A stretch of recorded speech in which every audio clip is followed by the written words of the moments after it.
artificial, pues hay divisiones, y algunas de estas seguro ya todos conocen. Al final, la inteligencia artificial usa algoritmos diseñados con la habilidad de aprender y razonar, esa es la idea, ¿no? Aunque algunos son más capaces de otros. Y de aquí derivan otras áreas que seguro han escuchado mucho, como es el machine learning o el deep learning, ¿no? Que al final, esta es una rama en la inteligencia artificial, en donde se generan algoritmos con la habilidad de aprender basándose en grandes cantidades de datos. Ahora hacemos proyectos que le llamamos data hungry, ¿no? Quieren un montón de información para poder hacer un montón de análisis y al final poder llegar a un punto donde generemos un modelo con una capacidad de aprendizaje. Y esto ha llevado a lo que conocemos como el deep learning, que es un tipo de machine learning en el cual se emplean redes neuronales artificiales que se adaptan, aprenden y son capaces incluso de funcionar sin guía humana, ¿no? Ya pueden utilizar muchos algoritmos no supervisados. Esto es en general lo que se usa en muchos de los campos de investigación, ya sea en genómica, en proteómica, en transcriptómica, lo que sea que usemos ómica, en algún momento vamos a llegar a algo aquí cuando estemos manejando grandes cantidades de datos. ¿Sí? Entonces, el punto es que aquí le llevamos dos tipos de approaches, o tres, que es cuando supervisamos la información, entonces en cierto sentido estamos dirigiendo hacia algún punto estos datos, o cuando sencillamente queremos que los algoritmos decidan qué de esos datos es útil y de manera no supervisada aterricen qué es lo importante sobre una pregunta para de ahí irlo contestando en el modelo, ¿no? Y algunos, pues bueno, el refuerzo, ¿no? Para que aprenda a su vez de sus mistakes y sus errores y entonces sea cada vez más capaz. Entonces, ¿qué diferencias hay? Bueno, cuando usamos sistemas supervisados, pues la máquina aprende datos que nosotros etiquetamos y les damos un objetivo, seguro muchos de ustedes ya usan eso todo el tiempo, ¿sí? Entonces aprende a partir de inputs y outputs de datos, pero nosotros le estamos diciendo etiquetas, aquí, mira aquí, esto me importa, esto no, y entonces se utilizan algoritmos que usan árboles de decisión, entre muchas cosas, ¿no? Y en este sentido, pues bueno, se va a entrenar al algoritmo, donde nosotros le decimos que esto es un gato, esto es un pollo, esto es un perro, y entonces apréndelo, ¿no? Para que lo empieces a reconocer.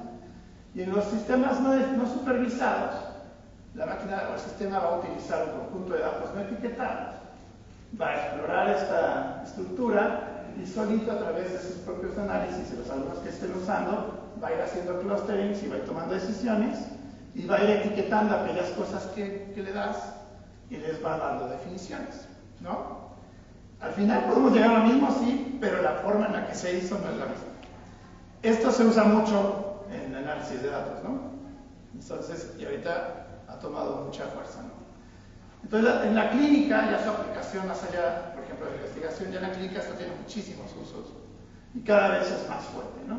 Se está utilizando elementos de ese estilo para diagnóstico, para incluso supervisar el análisis de imágenes, para el descubrimiento de drogas, incluso hay conceptos más modernos que se están tratando de hacer al futuro para predecir outbreaks de enfermedades o de virus, cosas que podemos predecir el riesgo que haya que algo se convierta en una pandemia, por ejemplo, y en clinical trials. Entonces, generalmente esto empieza a ser cada vez mucho más empleado, no solamente en la investigación, sino directamente, por ejemplo, para el uso clínico. Y de aquí es donde viene el concepto del cual los quería llevar hacia la plática. Dentro de estas ramas donde se utiliza el análisis de imagen, el análisis de información de datos, una de las que empezó a tomar mucho auge ha sido analizar las imágenes. Esta se ha usado no solo para la clínica, se usa todo el tiempo hoy en día, pero de aquí surgió un concepto que se llama radiómica. Este en realidad es el empleo de herramientas de machine learning, inteligencia artificial, para analizar una imagen en un contexto que pueda tener significancia clínica.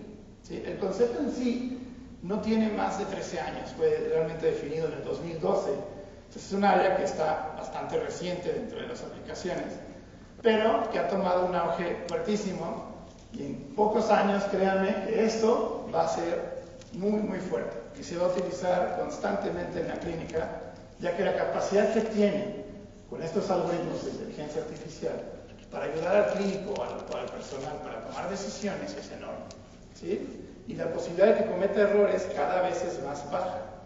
Entonces ya hay mucha gente que, como empecé al principio en mitos, ya empieza a tener sentir pasos en la azotea, ¿no? Quizá llegará un punto donde pues, la inteligencia artificial, estos sistemas son más efectivos para diagnosticar que el propio clínico. ¿Sí? Seguro algunos de ustedes ya han escuchado que ChatGPT ha vencido en el diagnóstico a varios médicos. ¿Sí? Entonces, ¿por qué? Por la inteligencia artificial y los usos de los algoritmos, donde cada vez con más datos aprenden y aprenden constantemente. Mientras haya alguien que le ayude a corregir estos errores, cada vez va a ser más capaz de tomar decisiones. ¿Sí? Entonces, en este caso, lo que se llama radiómica es la extracción de grandes cantidades de información a través del análisis de imagen y que de esta manera podemos tener una aplicación. ¿Cuál es el punto de esto? Normalmente es muy común que ustedes vayan a la clínica o cualquier patología y uno de los elementos de apoyo en el diagnóstico para definir el problema muchas veces son imágenes, ¿no? Les mandan a hacer rayos X, tomografía, resonancias magnéticas, ¿no? Y al final hay un radiólogo o alguien experto que es el que analiza esa imagen para determinar un problema. Entonces, si podemos entender que para tomar el diagnóstico en muchos casos, o para tener pronóstico de una patología, se basa en el análisis muchas veces de las imágenes, pues podemos también entrenar algoritmos con esa capacidad. ¿Sí? Que al final, entre más resolución tenga la imagen, más capacidad tendremos nosotros de entrenar esto. ¿Sí? Entonces, el objetivo de esto es enseñar a los sistemas a analizar las imágenes. ¿Y qué es lo que analiza los algoritmos de inteligencia artificial aquí en radiómica? Generalmente son características de textura, de tamaño, de densidad. Al final analizan los píxeles. ¿Sí? Entre más resolución tenga la imagen y más características pueda analizar, más capaz será el algoritmo de poder encontrar elementos que le sirvan para interpretar algo en esta imagen que ustedes la entrenen. Ejemplo, diagnosticar la enfermedad o predecir la recaída a una enfermedad o encontrar, por ejemplo, metástasis en el tumor, aunque sean muy pequeñas y difíciles de distinguir para el ojo humano. Si la imagen tiene suficiente resolución y se entrena bien esto, la computadora podría ser totalmente capaz de encontrarlas, ¿sí? De encontrar variaciones y además esto va a utilizar muchos algoritmos generalmente de deep learning, donde van a tomar decisiones y te va a ayudar a decir, estas son las características que te importan. ¿Sí? Hasta ahí espero que todos me sigan. Entonces, ¿qué datos usamos para esto? Pues usamos datos visuales, textura, ¿sí? Y numéricos, ¿no?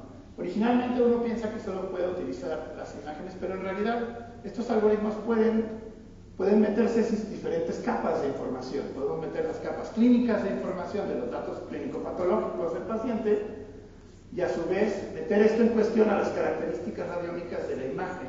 Y entonces hay algoritmos mucho más complejos que puedan decir, la imagen se ve así, según las características clínicas se asocia a tal cosa. Entonces cada vez más se le puede ir integrando información a esto. Entonces, en general, la radiómica utiliza estas técnicas de procesamiento de imagen y puede extraer pues, miles de características dependiendo de la pregunta. Entonces, los componentes claves que ahora se usan en esta adquisición, pues obviamente son las imágenes estandarizadas y segmentación. A lo que referimos con segmentación es que el sistema pueda dividir partes de esa imagen y analizarlas. Ejemplo, pueda segmentar un tumor que está en el pulmón.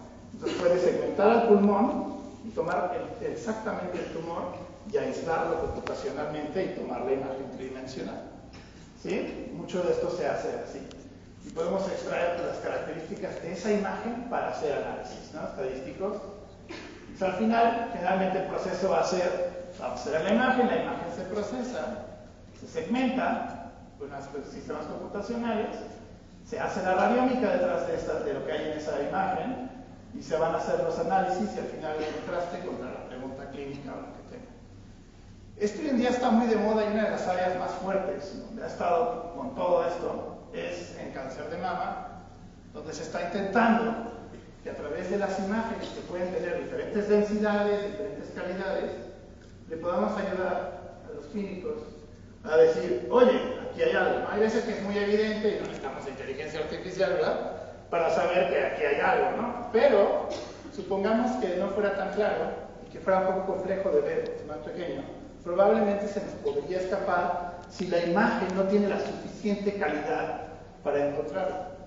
Pero estos algoritmos, una vez que estén entrenados para encontrar, a ver, cómo se ve una mama normal y cómo se ve algo que no es normal, se entrenan estos algoritmos, la capacidad de detección que tienen supera por mucho al ojo humano, ¿sí? Entonces, es muy notorio ya en estos estudios cómo es capaz de decirte qué está, qué no está, y hasta incluso diagnosticar o pronosticar con una enorme capacidad. Esto, obviamente, ¿cuál es la importancia de esto? Pues salvar vidas, ¿sí? Y que haya menos error en la toma de decisiones en general. O sea, aquí no solo se usa para eso, también se puede utilizar con las laminillas patológicas, se les puede enseñar y puede incluso distinguir dónde están las zonas tumorales o no, solo con el análisis de imagen que se va a hacer a través de la radiónica. Entonces, no solo se ha usado en mama, obviamente, se está usando, este es un ejemplo muy claro de un artículo que salió hace poco, donde a través del análisis de resonancias magnéticas y de pacientes donde ya sobrevivieron y están libres de tumor en próstata, a través del análisis radiónico de la resonancia, se puede predecir quién tiene más probabilidad de recaer, ¿sí? Entonces, este es un ejemplo de otras capacidades que puede tener. Puede observar cosas en la imagen que les digan, cuidado, este paciente va a progresar, ¿sí? Y lo interesante es que obviamente puedes combinar el análisis de la imagen con características que se van a hacer en el análisis clínico, que no necesariamente sean de imagen. Al final, los algoritmos de Deep Learning pueden hacer árboles de decisión donde puedan cruzar datos y de esta manera hacer scores y decirte el riesgo de este paciente a recaer es de tal punto, ¿sí? Entonces, ustedes dirán, ¿qué tan efectivo esto es? Es enorme. El área bajo la curva, muchas veces estos estudios es de punto 86, punto 90. Eso quiere decir que se le escapa solo uno de cada 10. Y eso es algo que antes de esto, pues era muy difícil que tuvieran esa capacidad. Entonces, comienza a ser algo que suena mucho en la clínica. Hay muchos estudios que se están haciendo. Ustedes ven, en general, esta es una ciencia muy reciente. Y la mayoría de los estudios que se están haciendo así, pues van a ver que el más viejito va a ser el 2016, ¿no? Pero de ahí fuera la mayoría van a ser nuevos, donde se está utilizando el análisis de inteligencia artificial y radiónica de imagen para, ya sea predecir, diagnosticar, pronosticar, en este caso, a través, por ejemplo, de resonancias o de tomografías de un paciente para X preguntas, y empiezan a decir, oye, encontramos un biomarcador que se puede usar. Los papers de esta área han aumentado de manera exponencial. Desde su origen en el 2012, pasó de que casi nadie la conociera a que el uso de análisis de imagen de inteligencia artificial tuviera una explosión, ¿sí? Esto es común en ciencia cuando hay algo que suena en auge, pero quiero que entiendan el enorme potencial que tiene esto. No necesariamente solo se usa para tomografía. Ustedes pueden hacer análisis radiológicos de una inmunofluorescencia en una laminilla de su foto y decirle a la segmentación, segmentan estas células y dime qué cambió, ¿sí? Y puede hacerle análisis nuevos que probablemente no se les habían ocurrido y se pueden hacer con estos mismos algoritmos que se diseñaron para segmentar, por ejemplo, tomografías, ¿sí? Entonces tiene muchas funciones en la investigación más allá de solo analizar resonancias, ¿no? ¿Cuál es el problema que hay hoy en día? Es que los aparatos que se usan no siempre son los mismos, ¿sí? Y ese es uno de los problemas que tenemos para reproducibilidad. Las imágenes pues, van a depender al final de la calidad del aparato que las toma. Y es muy común que vamos a usar diferentes aparatos porque hay diferentes compañías y no todos tienen la misma resolución. Y eso es un problema cuando queremos entrenar esto hacia la clínica o donde quiera. Tienen que entender que no siempre hay la misma resolución, no todas las imágenes, como vieron aquí en mama, tienen la misma resolución, ¿sí? Entonces hay que entrenar después en unos estudios multicéntricos, utilizando diferentes imágenes, para poder hacer más capaces estos algoritmos. Un ejemplo puede ser, han escuchado el melanoma, que muchas veces, no sé si han escuchado, son lunarcitos de colores básicamente. Uno puede decir esto. Una forma de utilizar la radiónica es que se entrene a través de literalmente fotografías de celulares que segmenten esa zona y pueda predecir si es un melanoma o no. El problema que tenemos es que si los clínicos usan su celular, pues no todo el mundo usa el mismo celular, ¿verdad? Entonces, Por ejemplo, alguien saca su Huawei Ultra Uyuyuy que puede tomar una foto de la luna, ¿sí? Quizá el que saque un teléfono así no tiene esa resolución y la foto no se ve igual. O sea, el problema es entrenar a los algoritmos para que puedan analizar la imagen con la misma capacidad independientemente del equipo, ¿sí? Y eso es a lo que sigue muchos de estos estudios para poder aterrizar. Como les dije, se pueden combinar datos. No necesariamente queremos, solo voy a analizar datos clínicos y la imagen. Realmente podemos hacer multilayer. Y podemos combinar datos que vengan de la radiómica de una imagen, ¿sí? Con datos genómicos, o transcriptómicos, o proteómicos, ¿sí? Si se da sobre la misma pregunta en el mismo tipo de pacientes, podemos hacer estudios de deep learning que utilicen ambas capas de información. Y al final, por ejemplo, estoy buscando un biomarcador de resistencia a la quimioterapia, ¿sí? Y tengo el perfil genómico de los pacientes resistentes y sensibles, y tengo las imágenes de los pacientes cuando llegaron al diagnóstico y durante la terapia. Podemos utilizar estas dos capas de información y entonces hacer perfiles de biomarcadores mucho más potentes que utilizando estos por separado, ¿sí? Entonces a esto se le llama ahora radiogenómica. Si no han escuchado el término, escúchenlo, porque esto va a tomar fuerza, ¿sí? Es algo bastante moderno y va tomando mucho impacto por lo que puede llegar a ser y la capacidad que puede tener para discernir poblaciones, biomarcadores y moléculas e incluso predecir el riesgo o la sobrevida o, como vieron, predecir la recaída de pacientes. Tiene una enorme capacidad. Y entonces podemos cruzar datos genómicos y de imagen, ¿sí? Entonces, pero bueno, esto no se queda ahí. Al final, pues ya estamos en la era única, ya todos estamos hablando de masivos y sobre todo aquí, pues bueno, estamos en MG, entonces creo que para ustedes esto es pan de cada día. Entonces, todas estas capas pueden realmente interactuar en análisis de deep learning para definir modelos, ¿sí? Y contestar preguntas. Y este es el punto de esta plática, ¿no? Pero ¿cómo la integramos? Pues al final vamos a tener que aprender a utilizar algoritmos que utilicen ambas cosas y que puedan definir bien las características. Ya se están desarrollando muchos algoritmos para esto. Algunos ya hasta son open access y son así user friendly, no tienen que ser un mega experto en informático para usar, pero ya cada vez esto está tomando más fuerza. Y para que les quede un poco mejor y un poco más claro, les voy a hablar de un proyecto que hemos hecho en el laboratorio y en colaboración con otros institutos, entre ellos con la doctora Cervera de aquí del INEG, para que les pueda dar un ejemplo real y aterricen esto que les mencioné y vean cómo lo podemos ejercer, ¿sí? Entonces les voy a hablar de un caso particular que es los tumores de testículo. En nuestro laboratorio nos interesa mucho porque en general, si ustedes pueden pensar en lo escuchado de cáncer, estoy seguro que casi no han escuchado de este tumor. Y la razón es porque es muy poco popular, ¿sí? ¿Por qué es poco popular? Por el tabú que tiene, ¿sí? Que es el testículo. Extrañamente, en el mundo de los hombres somos bien babas y todo lo queremos cerrar. Todos hablamos de cáncer de mama y ovario con facilidad, pero el testículo a muchos les incomoda, ¿no? Y la otra es que el pronóstico que se da a nivel mundial es muy bueno. Es un tumor que se puede tratar y en general les va muy bien, ¿sí? El problema está que cuando esto pasa, si tú eres del porcentaje de pacientes que no te va a ir bien, a nadie le importa, ¿sí? Y la investigación farmacológica, las farmacéuticas, todo, pues dicen, no, les va bien, entonces concentrémonos en próstata y mama, ¿no? Y entonces, los ignorantes, tú eres del porcentaje que no le va a ir bien, estás perdido, no hay nada para ti, ¿sí? Y este es un tumor que sucede en personas muy jóvenes, ¿sí? Son hombres menores de 26 años. Y pues, si estás en el porcentaje, desgraciadamente no te va a ir bien, lo más probable es que fallezcas, ¿sí? Que me parece terrible porque cuando preguntaba en la clínica, no hay biomarcadores para predecir de ninguna manera quién no va a responder.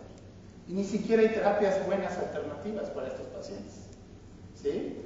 Y a mí, desde el punto de vista humano, me parece terrible, ¿sí? Están abandonando completamente a los individuos que no hay nada para ellos. Entonces, una de las primeras intenciones era, ok, ¿qué podemos hacer para poder dar algo que les sirva a los clínicos para saber quién no va a responder a esta quimioterapia y que se haga algo por ellos. ¿Sí? Entonces, ustedes ven, ¿qué importa aquí? Una de las señales de alarma que, aunque México no es el principal país donde sucede con más incidencia de este cáncer, la mortalidad es mucho mayor en países hispanos que en otro tipo de poblaciones. Y ustedes podrán pensar, puede ser por razones socioeconómicas, ¿no? Pero bueno, aquí tenemos África, ¿sí?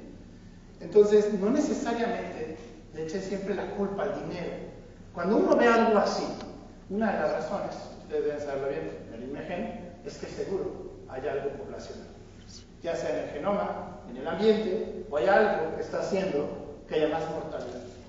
Entonces, las características que de entrada dicen que es del 95%, en México no lo son, ¿sí? Y si ustedes notan aquí en el ranking mundial, de entre los países que tienen mayor mortalidad, casi todos pertenecen a Latinoamérica, ¿ok? Y esto nos llamó muchísimo la atención, porque entonces nos da por más fuerza entender que hay algo en las poblaciones de origen hispano y latino que les da un mal pronóstico. Entonces, si de entrada no hay nada de investigación para aquellos que tienen mal pronóstico, y si aquí hay más datos de mal pronóstico, pues estamos en un problema de salud clínica real, ¿sí? Y de salud pública muy importante. Por ejemplo, este es un dato del instituto que hicimos en mi grupo junto con los urólogos, y podemos ver que hay un alarmante aumento en la incidencia de estos casos, ¿no? Y entonces este tumor en México está aumentando muchísimo. El INCAN es de las mayores cirugías que se hacen en mayor número, en volumen, en comparado a otras. Es impresionante la cantidad de cirugías que hacemos de pacientes con este tumor. Y está aumentando mucho. Entonces, el 70% de los pacientes lo ven muy bien, pero el otro 30% no. Y si está aumentando así, la duda es, ¿por qué? ¿Por qué estamos teniendo este aumento tan alarmante? Extrañamente, porque no es el cáncer más popular, esto no ha hecho ruido, pero espero que aquí ya les haga ruido y presten atención, porque esto va a ser un problema por el impacto que tiene cuando decimos que le da a personas menores de 26 años. La mayoría de nuestros pacientes tienen 19 años, ¿sí? El impacto que tiene esto en la economía y en la parte pública y en la parte de vida de los pacientes es enorme, porque le está dando a una persona joven, ¿sí? Y esto es algo que nos alarma mucho. Entonces, estamos viendo en general que hay un aumento en esto, y que por lo tanto en nuestros países hay más casos de mal pronóstico. No se están cumpliendo lo que dicen las guías internacionales, porque las guías están basadas en pacientes caucásicos o pacientes de población europea o asiática, que no cumplen las reglas en un paciente latino, porque nuestra genómica no es igual. Entonces, nosotros quisimos primero descartar que no sea un problema de dinero, porque todos los artículos que mandábamos, los revisores siempre decían, bueno, pues es que es Latinoamérica, es México, seguro no atienden bien a los pacientes, y llevan al IMSS y los atienden 6, 7 meses después de que los diagnostican, y nosotros queríamos ver, bueno, ¿eso es real? Vamos a probar. Entonces fuimos a hacer una cohorte grandota de pacientes, que superaba, originalmente de 300 pacientes, pero después llegamos a 3.000 pacientes, y fuimos a ver si era cierto que tenía que ver con la parte económica, y si era cierto que tenía que ver con que nuestro sistema de salud es lentísimo para atender a los pacientes. En resumen, lo que quiero que sepan es que la respuesta fue no, ¿sí? No importaba tu estatus socioeconómico, y no fue cierto que la distancia del diagnóstico a la terapia impactara en el pronóstico. Una vez más, sugiriendo que hay algo en la población, pero no sabemos qué es, ¿sí? Entonces esto lo publicamos para decirles al mundo, dejen de andarnos echando la culpa del dinero, y eso no va por ahí. Entonces la pregunta es, ¿por dónde va? Y para eso, pues primero hay que explorar la parte genómica. No había casi nada de genomas de pacientes de cáncer de testículo en el mundo. Si ustedes entran a TCGA, a las bases de datos grandotas, o entran a NOMAD o estas, van a darse cuenta que la N enorme que tienen es de 50 pacientes.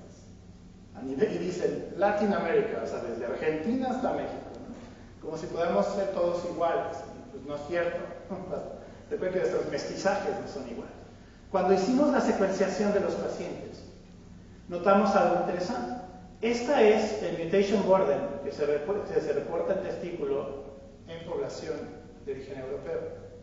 Y este es el mutation burden que hay en las poblaciones del INCAN, tanto en pacientes resistentes a la quimioterapia, que son estos, y sensibles. Y si ustedes notan, claramente es mayor. Entonces, efectivamente hay un cambio en el genoma, que no es exacto. Si fuéramos similares, estaríamos acá. ¿Sí? Entonces esto nos llamó mucho la atención. Dijimos, entonces vamos bien, sí hay algo en el tumor, que hay algo en la población, y lo fuimos a buscar. El problema es que las mutaciones son tremendamente variables. Lo que sí sabemos es que hay una mayor carga mutacional, pero no es que vaya un gen específico. ¿Sí? Y esto no nos ayuda mucho para llegar a definir algo. Entonces, al final lo que encontramos es que no se puede explicar con variantes de genes, pero al menos demostramos que dentro de la enorme inestabilidad de nuestros pacientes está habiendo muchos cambios en el número de copias y que una de ellas, en particular en población mexicana, es capaz de discernir la sensibilidad a la quimioterapia. ¿Sí? Entonces lo reportamos y dijimos, vamos bien, pero pues sigue sin ser algo muy fácil de aplicar en la clínica.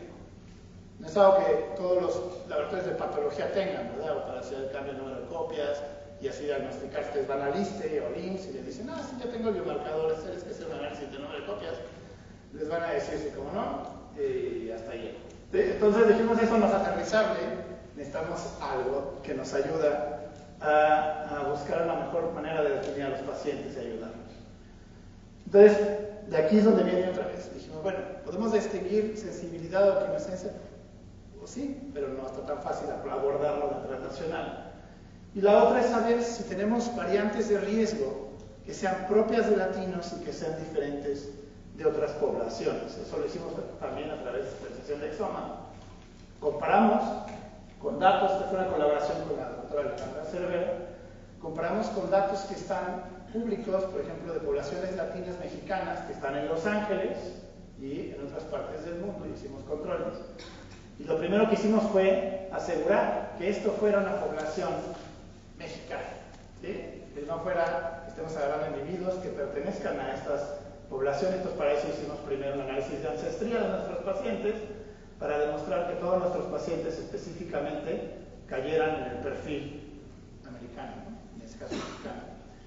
Y de ahí encontramos que efectivamente hay variantes de riesgo que no están reportadas en ningún lado de la clínica, y la razón es que las mutaciones o las variantes que encontremos en nuestra población, si ustedes se van al significado clínico, casi siempre van a caer en lo que llamamos BUS, variantes de significado incierto.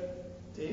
¿Por qué? Porque no son las que estudian en poblaciones de otro lado del mundo, entonces van a hacer casi todo lo que encuentren en BUS. Entonces nos dimos cuenta que estas variantes de significado incierto, en nuestro caso, son la mayoría de las que realmente están presentes en nuestros pacientes, y que algunas de ellas efectivamente sirven para diagnosticar el riesgo a que se genere la enfermedad, y ninguna de estas mutaciones está reportada en ninguna guía de este tipo de tumores. ¿Sí? Entonces, por lo menos es algo propio de mexicanos, no sabemos si sea de todos los latinos, aunque suena que sí, pero lo estamos demostrando.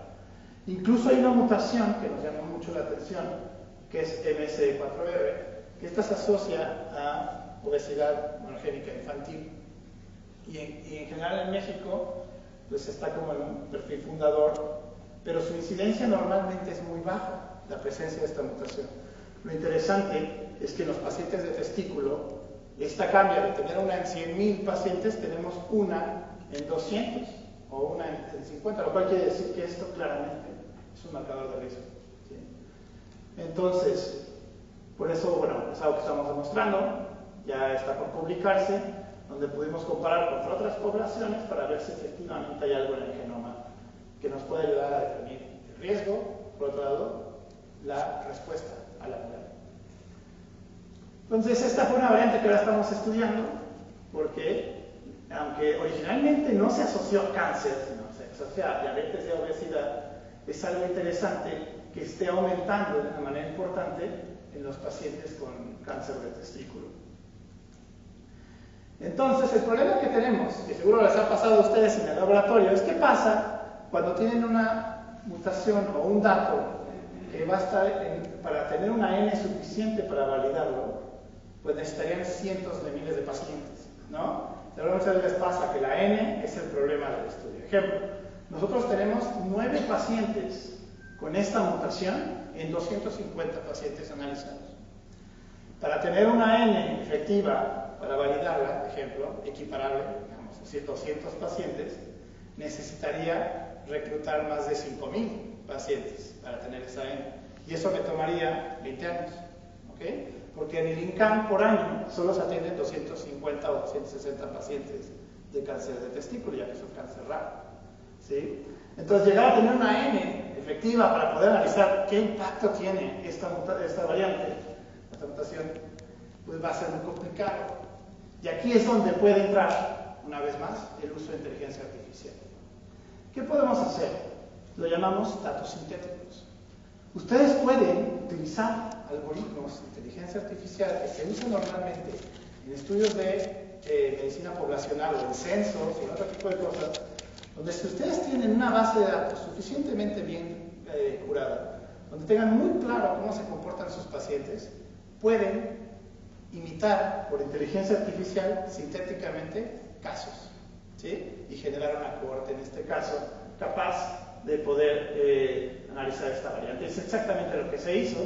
Utilizamos una base de datos sintética basada en datos reales y podemos entonces subir la N de los datos que podría tener la mutación, ya que predice o genera datos sintéticos, pero que están estadísticamente bien consolidados, bien basados en cómo se comporta un paciente con la mutación y no sin la mutación.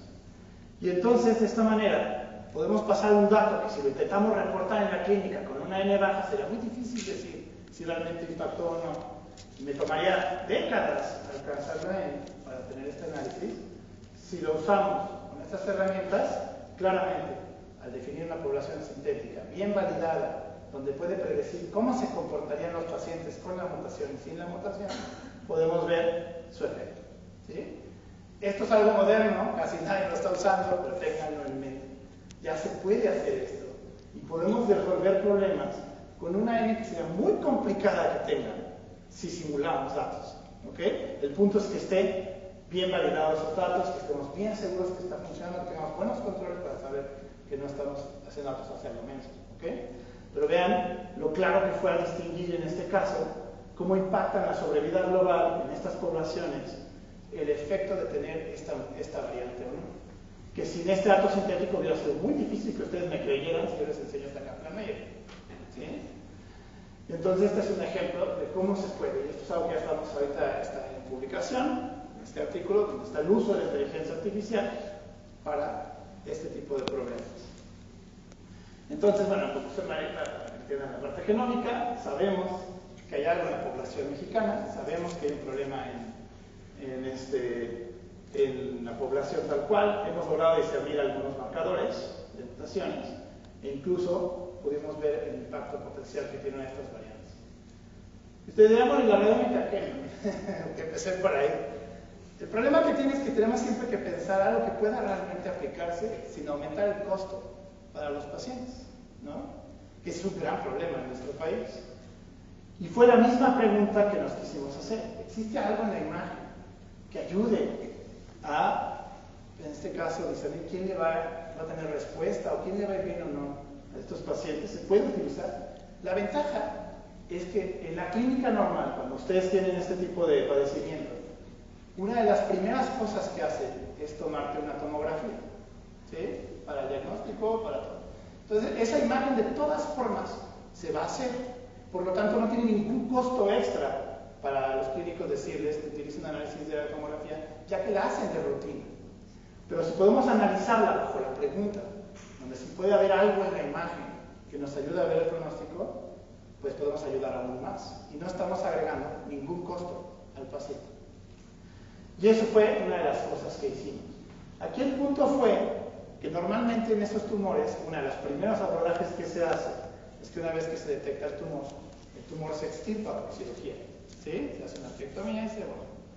Entonces, quizá analizar el tumor no necesariamente nos va a ayudar a ver el pronóstico, y aquí fue una de las cosas innovadoras que se dio. Ya que tenemos la tomografía cubre básicamente Entonces no necesitamos depender solo del análisis del tumor mismo, sino podemos tratar de buscar si hay algo en la imagen del paciente que nos ayude a ver el pronóstico del mismo. Y aquí fue un trabajo que, no sale bonito la imagen, pero bueno, solo quería que vieran cómo se puede segmentar las imágenes, se puede segmentar estas imágenes, que en realidad una tomografía es un complejo de 123 imágenes, 130 imágenes, que pueden definir tridimensionalmente un cuerpo. Entonces se puede segmentar partes del cuerpo de manera automática. Ya existen segmentadores que pueden segmentar el pulmón, el corazón, diferentes partes del cuerpo, y analizar si tienen algo, por ejemplo, como lo que están viendo aquí, y poder arreglar esto y decir, ¿qué es esto? Podemos hacer ese tipo de análisis, pero bueno, solo quiero que vean cómo funciona. Una de las cosas, este fue un trabajo que hizo uno de mis estudiantes, que está aquí, Alberto, y él lo que quería ver es si había algo que pudiera ayudar. Y una de las cosas que nos llamó mucho la atención fue el hígado. Que uno diría, ¿por qué el hígado? Nadie realmente se fija en el hígado de estos pacientes, pero Alberto se percató que algo cambiaba en el hígado y que esto podía ayudarnos a discernir una cosa de lo que sería el pronóstico del paciente a la respuesta. Entonces, una de las dudas que luego tienen es, ¿qué tan efectivo es segmentar de manera manual, que yo lo haga manualmente y le ayude en la tomografía y diga, esto es el hígado, ¿sí? ¿Y qué diferencia tiene a que yo use un algoritmo que lo haga automáticamente, ¿sí? Y que ya están muchos de estos muy bien entrenados. Entonces, lo que notamos es que realmente no hay mucha diferencia en la segmentación manual versus la automática, ¿no? Entonces, esto es bueno porque ahorra tiempo, hay que segmentar manualmente toma tiempo. Ustedes tienen que estar ahí en cada foto, son muchas fotos, para hacer ese tipo de datos. Entonces, una de las cosas que fue cómo abordan estos estudios. Los estudios generalmente de radiómica y de inteligencia artificial no requieren una enorme N para entrenar realmente al algoritmo. Muchas veces se entrena con menos de 20 imágenes y se valida lo mucho con 100 y pacientes. Y esto es suficiente para realmente aterrizar su uso. Entonces nosotros lo que tratamos de hacer es hacer este cálculo, cuánto necesitábamos y qué podemos hacer ya para contestar. Entonces, generalmente no necesitas muchos pacientes para contestar. Lo que necesitábamos era pacientes que tuvieran los dos grupos, que fueran de los diferentes tipos de tumores y que aparte supiéramos, porque esto va a ser retrospectivo, qué les pasó a estos pacientes. ¿Fueron resistentes o sensibles? ¿Cómo les fue? Pues ya tenemos todos los datos clínicos de estos pacientes. Sabemos qué les pasó, qué no les pasó, qué se les hizo. Y ahora vamos a retomar sus imágenes para ver si encontramos algo que nos ayude a discernir a estas poblaciones, ¿sí? Este es el ejemplo de cómo pueden los segmentadores de radiómica, tomando una tomografía, reconstruir tridimensionalmente las partes del cuerpo. Este es el resultado de una segmentación, ¿sí? Entonces ustedes ven, literalmente estamos reconstruyendo un paciente a través de su tomografía de manera tridimensional. Y de aquí nos vamos a enfocar en el hígado. Entonces, tomamos en cuenta no solo variables de imagen, sino las variables clínicas que presentan estos pacientes para buscar qué había aquí que pudiera ayudarnos a discernir entre si son sensibles o resistentes a la quimioterapia. Y obviamente, pues las clasificaciones que ya había en la clínica para definir pronósticos sirven, están muy bien. Las de etapa, el tipo de tumor, y entonces de aquí nos vamos a ver qué había en la imagen, ¿no? Generalmente en los clasificadores podemos estimar de manera adecuada el pronóstico en la clínica. El punto es qué podemos hacer con estos análisis. Una de las cosas que se percató Alberto es que efectivamente cuando comparábamos los hígados que había de pacientes sensibles contra resistentes, algo estaba pasando en el hígado. Entonces espero que ustedes puedan notar que estos son los hígados de los pacientes que eran sensibles a la quimioterapia y pacientes resistentes, como no tan diferente. A simple vista no se dan cuenta los clínicos porque si ustedes analizan de manera individual, no te vas a acordar exactamente cómo se ve el hígado de todos los pacientes. Y era muy difícil que te fijaras de esto, a menos de que realmente te lo pusieran enfrente. Este es el punto de los análisis de radiómica, ¿sí? Que la compu puede decirte, oye, esta te decían aquí, ¿sí? Cosa que uno puede no darse cuenta. Y al final, pues se dieron características de la radiómica de las imágenes, que eran más que nada de textura, que pudieran discernir para poder ver cuáles son los pacientes que van a ser quimiorresistentes, al final la respuesta, con solo saber cómo se ve el hígado, ¿sí? Y esto es algo que entonces sí se puede aterrizar. Y bueno, una de las cosas que se tiene que hacer es, una vez que se tienen estos datos, muchas veces se utilizan algoritmos de deep learning, de machine learning, para probar el modelo con las características que se usan. ¿Cuántas características se pueden usar en el análisis de la bioquímica? De cientos a miles, ¿sí? Entonces, son cientos de características que hay en la imagen que la computadora va a analizar para, al final, a través de algoritmos vectoriales o de random forest, les va a decir, bueno, de todas estas características, junto con las clínicas, este es el modelo que al final se pudo entrenar, que puede tener mayor precisión, sensibilidad, especificidad. Esta es la diferencia de análisis con diferentes herramientas, y al final pueden notar que en todos el resultado es muy bueno, ¿sí? No sé si están acostumbrados a ver especificidad y sensibilidad de un biomarcador, pero cuando esta es arriba de 0.83 es algo bastante. Quiere decir que es sensible y específico para predecir la respuesta solo al ver cómo está el hígado, ¿ok? Junto con otras características. A veces el problema de la biónica es que muchas de estas características son muy complejas de explicárselas al clínico o a la persona porque el ojo humano no los puede discernir. Entonces cuando le dices, mira, ¿qué es lo que salió significativo? Y le dices, bueno, pues salió el Small Dependence Rate Level. El radiólogo seguro te va a decir, porque no entiende absolutamente nada de eso, y es muy complejo que se aterrice. Entonces es un problema que tienen mucho los análisis de inteligencia artificial. Por eso a veces es importante que podamos darle una explicación, que estén más acostumbrados a darle una verdadera interpretación biológica, como puede ser una regresión logística. Si ustedes ven, sigue siendo bastante capaz y se imita mucho el modelo. Y esto puede ser algo mucho más fácil de explicar para el paciente, para el clínico, qué es lo que se está encontrando. Pero noten el enorme potencial que tiene esto para contestar una pregunta. Entonces, al final nos quedamos con esta porque era la más fácil de interpretar al punto de vista clínico y pues tiene un excelente resultado. Y este es un ejemplo de cómo los modelos pueden predecir a través solo de la imagen inicial de cuando el paciente fue diagnosticado. No se le ha hecho nada, solo se diagnosticó, se le tomó una tomografía. Nosotros corremos este modelo y el modelo ya de entrada, sin se le ha hecho nada en quimioterapia, les va a predecir quiénes tienen un alto riesgo, ¿sí? Y vean el comparado con el real. Si ustedes notan, es tremendamente capaz. Solo está viendo el hígado en la primera tomografía que se le dio en el diagnóstico y ya nos está dividiendo la probabilidad de supervivencia en los pacientes. Esto es excelente para el clínico porque ya le podemos decir, ojo con estos pacientes, cosa que antes no tenían.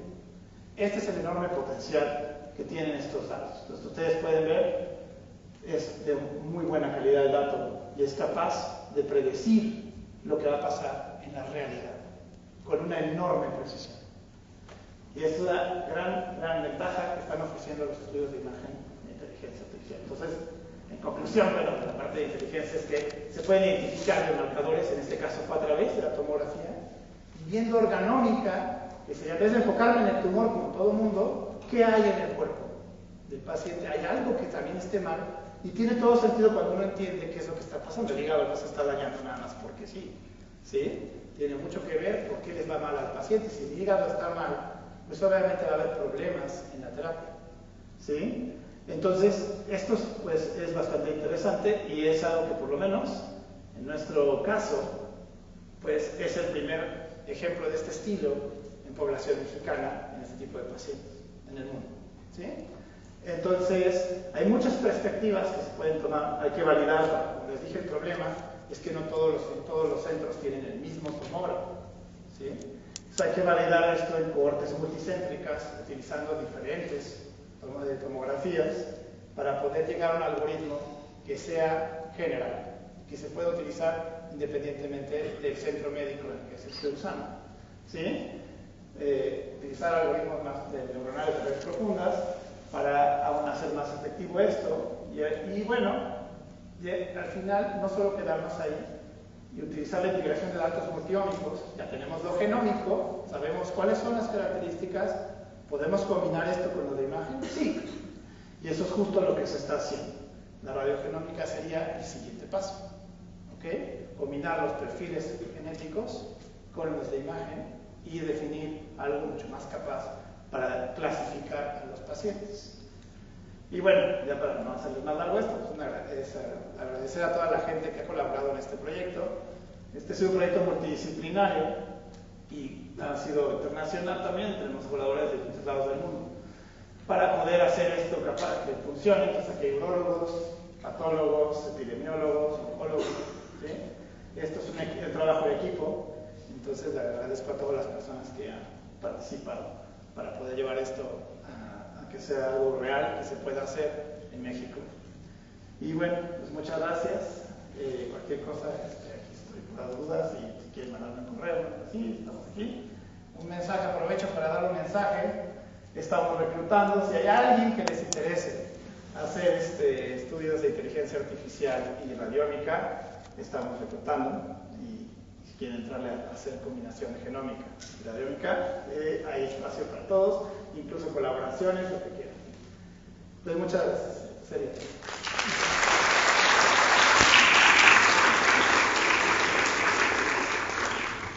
Entonces, datos como la albúmina o nutricionales están coincidiendo con el resultado de los pacientes.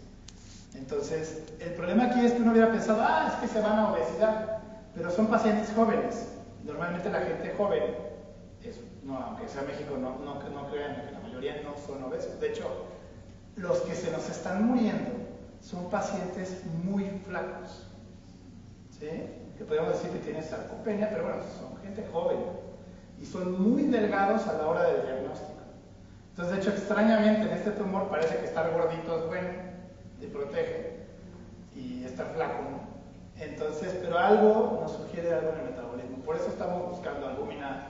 Estamos viendo, obviamente, lo que se llama lean mass, que sería basado en los perfiles nutricionales de masa, porque al final los datos solamente de peso no necesariamente nos van a ayudar, ¿no? El índice de masa corporal no es necesariamente lo mejor, pero estamos buscando a través de las propias tomografías, con algoritmos podemos predecir cómo están los músculos de los pacientes y saber realmente cómo estaba la masa. Ya que tenemos las tomografías, podemos hacer eso. Entonces tiene sentido. Pues muy interesante y muy integral la forma de abordarlo. Gracias. Por acá. Una de las cosas que tienen los algoritmos de Machine Learning comúnmente es generalizabilidad, ¿no? Es bien complicado que si ya funciona en un dataset, funcione en uno más amplio.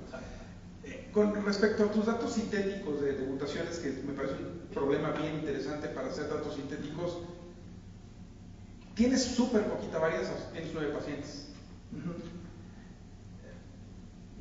¿Qué truco hicieron para generar ruido o acelerar varianza o lo que sea, de tal manera que sus datos sintéticos pues no funcionen súper bien en sus 9 pacientes y malísimo en todos los demás? Sí, es una muy buena pregunta. ¿Qué sí teníamos? Teníamos realmente los datos clínicos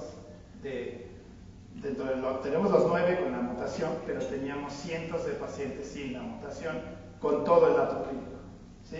Por eso, pero el feature de habilidad, el punto era, con estos algoritmos sintéticos, ya con los que tienes de la población que sabes que no tiene la mutación y los que sí la tienen, empezar a entrenar los datos sintéticos con estos basados en la varianza. Al final se tiene que utilizar mucho cuidado en cómo manejas estos datos y hay que buscar muchos controles para validar estadísticamente que realmente sean representativos. ¿Con qué lo haces más que nada para demostrar? Pues con el otro lado de la población, con el que si tienes una N muy grande, ¿no? Que sin duda alguna puede tener un error, puede ser, pero cuando hicimos los análisis que los hizo mi estudiante Alberto, la varianza que tenían efectivamente era poca y era muy reproducible los datos tanto de los mutantes como de los que no. Cuando comparábamos el dato sintético, salían muy similares, ¿sí? Ahora puede mejorarse, sí, pero no hay muchas herramientas todavía para hacer datos sintéticos y que se usen para esto es la primera vez. Sí, no lo había visto en mutaciones, por eso me llamó la atención. En otros lados la gente sí hace cosas, le metes ruido, sí, le metes unas cosas, al contrario de lo que hace, por ejemplo, en Gene Expression, que sacas transformación logarítmica para aplastar la varianza, al contrario, inflas la varianza. Sí. Entonces, que pensé que habían usado algún truquito de esos para esto. No, no parece es súper la interesante. vergüenza, ¿no? La realidad es que no, un poquito. Pero sí tuvimos mucho cuidado en demostrar que se parecieran, que no fueran así como muy variantes, sí, que pudieran realmente reproducir. Obviamente se tiene que mejorar, pero no hay muchas herramientas con este uso. De hecho, una de las cosas que vamos a publicar, es lo que se publicó, que ojo, estas que se usan para censos y otras cosas, se pueden usar para este tipo de preguntas, estos algoritmos. ¿Ha pensado en usar este método en tumores en los que hay muchas más muestras? Sí, de hecho sería bueno hacerlo, ¿no? Porque, Quiero decir, es algo que no se hace y debería hacerse. de hecho, sí, y podría ser útil para demostrar la capacidad de los datos sintéticos. Eso. ¿Sí? Viendo cómo se comportan y la capacidad que tienen estos algoritmos, no me sorprendería que su error sea muy bajo. Y van a ser muy útiles estos datos sintéticos. Pero bueno, tenganlo en mente por si están en un problema así, donde la N diga, no, me va a tomar años juntar pacientes, podría ser una novedosa solución. Y sí hay algoritmos, y sí son confiables los datos, y tuvimos la precaución de revisar que efectivamente lo fueran, y que cuando cambiábamos volvieran a salir, y volvieran a salir, que fuera reproducido. Pero sí, hay mucho que recorrer aquí, y esto es un uso completamente novedoso. Súper, gracias. Sí, sí. Hola, bueno, felicidades por todo el trabajo. Igual que el doctor, me aplaudo esta integración de distintas capas. Mi pregunta va sobre este algoritmo que nos presentaste, que puede predecir si al paciente le va a ir bien o mal dependiendo de la tomografía. Entonces me imagino que en los datos que tienen, con los que se entrenó y validó el modelo, pues los pacientes ya tuvieron un tratamiento. Sí. O sea, al final la variable le fue bien o mal, no es sin tratamiento, es con tratamiento, ¿no? Y esos tratamientos, no estoy segura, pero supongo que son variables, o siempre es el mismo. Mi pregunta va en el sentido de no valdría la pena, tal vez son muy pocos datos y no se puede, pero no valdría la pena ver cómo le va al modelo para los pacientes tratados con tratamiento 1, tratamiento 2, tratamiento 3. Tal vez es muy bueno en cierto tratamiento y muy malo cuando se les da otro tratamiento. ¿Lo exploraron? En realidad, en este tumor tiene una ventaja. El tratamiento que se da casi siempre es el mismo. ¿Sí? Es PET, bleomicina, topóxido de cisplatino. ¿Sí? A veces sí hay variantes que se dan donde usan carboplatino y otras cosas porque hay toxicidad, entonces para no matar la carboplatino, ya que mejoran la extracción del hígado, cambian a cisplatino. Ahorita para el modelo que entrenamos, excluimos a los pacientes que hubieran sido tratados con otra terapia, ¿sí? Porque al principio sería un lío. Y efectivamente esa es una de las cosas que sí, ver si aquellos que tuvieron un cuadro diferente, donde en vez de darles BEP le dieron BIP o le dieron carboplatino, puede tener un efecto, ¿no? En estas cohortes, para entrenar este modelo, se usó un dato retrospectivo, ¿sí? Entonces sabíamos todo lo que les había pasado a sus pacientes, porque es una cohorte, ya no les dije, pero es del 2007 al 2020. Entonces nuestros pacientes sabemos si fallecieron o no, porque todos tienen más de 5 años de análisis. Entonces ya tenemos completamente el dato clínico de los pacientes. Entonces sabemos si alguien progresó, si transformó, si se murió o no. Entonces ya la parte clínica estaba completamente cubierta. Por lo tanto, lo que queríamos era demostrar si el modelo radiómico era capaz de predecir el resultado que pasó después. Pero nosotros ya lo sabíamos. Entonces es una enorme ventaja cuando entrenas al modelo, porque ya sabes qué es. Ahora, ¿qué es el reto ahora con los pacientes que vengan prospectivos?